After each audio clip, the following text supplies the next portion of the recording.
नमस्कार बंधुरा आज आमी आपनादेरके आमार मेयेर किचेन थेके भिडियो बानिये देखाच्छि। आजके आमी एचोड़ चिंगड़ी करब।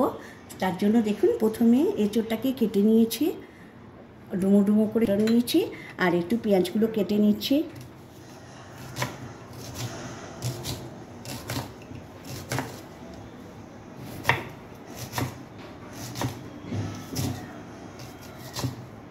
এইভাবে আমি পেঁয়াজটাকে কেটে নিচ্ছি। পেঁয়াজটা কাটা হয়ে গেল, এটা তুলে নিচ্ছি। এবার টমেটোটা কেটে নিচ্ছি।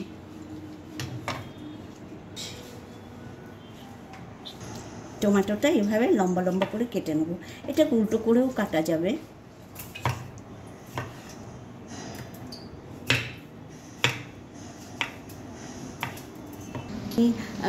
এটাকে এঁচোড়টাকে একটা সিটি মেরে নেব। আর এঁচোড়টা একটু বেশি পাকা এঁচোড় হয়ে গেছে, এতে বেশি লাগবে না, অনলি একটা সিটি দিলেই হবে। এবার এটাকে ঢাকনাটা দিয়ে দিচ্ছি। চিংড়িটা করার জন্য দুটো আলুকে, বড় সাইজের দুটো আলুকে এরকম চৌকো করে কেটে নিয়েছি। দেখুন চিংড়ি মাছটা ধুয়ে পরিষ্কার করে নিয়েছি। এই পেঁয়াজ নিয়েছি, পেঁয়াজটা একটু বেশি গ্রেভি গ্রেভি হবে। পেঁয়াজটাকে দেখুন দুটো বড় সাইজের পেঁয়াজকে কেটে নিয়েছি। আর এখানে আদা আর রসুন আর এই কাঁচা লঙ্কাটা দিয়ে একটা পেস্ট বানাবো। আর টমেটো কেটেছি। আর এখানে দেখুন আমি কিছুটা গরম মশলা নিয়েছি, সেই গরম মশলাটাকে একটা পেস্ট করে নেব। তাহলে প্রথমেই আগে আমি কুকারটা এঁচোড়টা দুটো সিটি দিয়ে নামিয়ে দিয়েছিলাম। এবার এটাকে নামিয়ে দিচ্ছি। আমি এবারে কড়াইটা বসালাম।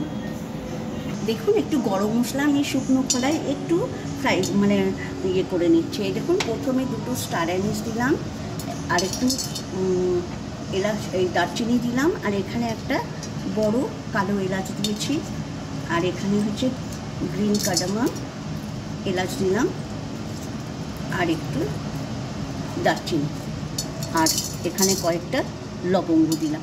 একটু শুকনো খোলায় এটাকে আমি ভেজে নেব। মশলাটাকে আমি 2 মিনিটের জন্য রোস্ট করে নিলাম। এবার এটাকে আমি নামিয়ে নিচ্ছি। পরিমাণ মতো সর্ষের তেল দিয়ে দিচ্ছি। চিংড়ি মাছটা ভাজবো, তাই পরিমাণ মতো নুন দিয়ে দিলাম। আর এবার একটু পরিমাণ মতো হলুদ দিয়ে এটাকে ভালো করে আমি একটু মাখিয়ে নিচ্ছি। একদম গরম হয়ে গেছে, ধোঁয়া উঠছে। এবারে আমি চিংড়ি মাছটা ভেজে নিচ্ছি।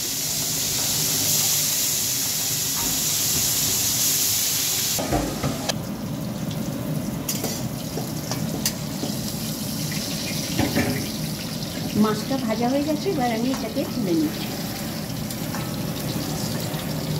তেলেতে আমি একটু আলুটা ভেজে নিচ্ছি। প্রথমে আলুটা ভেজে নিচ্ছি, আলুটা ভেজে তুলে নিয়েছি। এবারে ওই তেলেতে আমি একটু এঁচোড়টাকে ভেজে নেব। এই তেলেতে এঁচোড়টাকে ভেজে নিচ্ছি।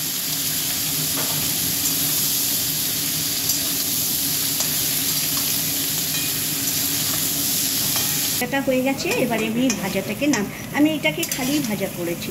নুন আর হলুদ আমি যখন মশলা কষাবো তখন দেবো পরিমাণ মতো। দুটো তেজপাতা দিচ্ছি, আর পেঁয়াজটা কেটে রেখেছিলাম, পেঁয়াজটা দিচ্ছি প্রথমে। পরিমাণ মতো নুন দিয়ে দিচ্ছি।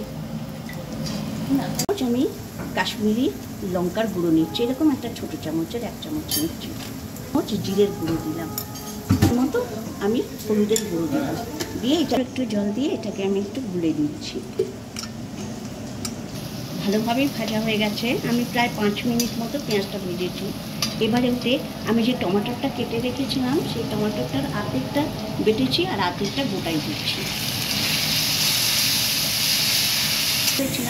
সেটা এই চামচের আমি 4 চামচ দিচ্ছি।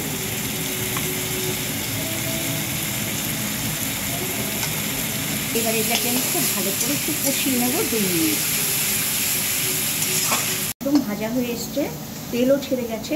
এবারে আমি এই আলু আর যেটা যে ভেজে রেখেছিলাম সেটা দিয়ে দিচ্ছি। এঁচোড়টা আর আলুটা দিয়ে দিচ্ছি, দিয়ে আবার এই মশলাটা ভালো করে মাখাবো আর 2 মিনিট কষাবো। জল দিচ্ছি, জলটা দিয়ে একটু মশলাটা ভালো করে কষিয়ে নিচ্ছি। আমার কষানো। এবারে আমি চিংড়ি মাছটা দিয়ে দিচ্ছি। চিংড়ি মাছটা দিয়ে আমি 2 মিনিট নাড়াচাড়া করে একটু ঢেকে রাখবো। এই 2 মিনিট আমি এটাকে একটু ঢেকে রাখবো। হয়ে গেছে। এবার আমি পরিমাণ মতো জল দিচ্ছি। এটা গ্রেভি মানে একটু গায়ে মাখা হবে, খুব ঝোল হবে না, সেই পরিমাণ মতো জল দিলাম। আমার হয়ে গেছে, এই এতটা পরিমাণ জল দিয়েছি। আর এটাকে 5 থেকে 7 মিনিট ফোটাবো। এটা ঢেকে দিচ্ছি, 7 মিনিট পরে নামিয়ে দেবো। দেখুন একদম গায়ে গায়ে হয়ে গেছে। এবার নামাবার আগে একটু গরম মশলা, ওই যে গুঁড়ো করে রেখেছিলাম সেই গরম মশলার একটু গুঁড়োটা 2 চামচ মতো দিয়ে দিলাম, ছোটো 2 চামচের 2 চামচ।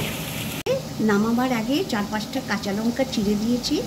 আর এই দেখুন এই যে এরকম চামচের 1 চামচ ঘি দিয়ে দিলাম, দিয়ে নামিয়ে দিচ্ছি।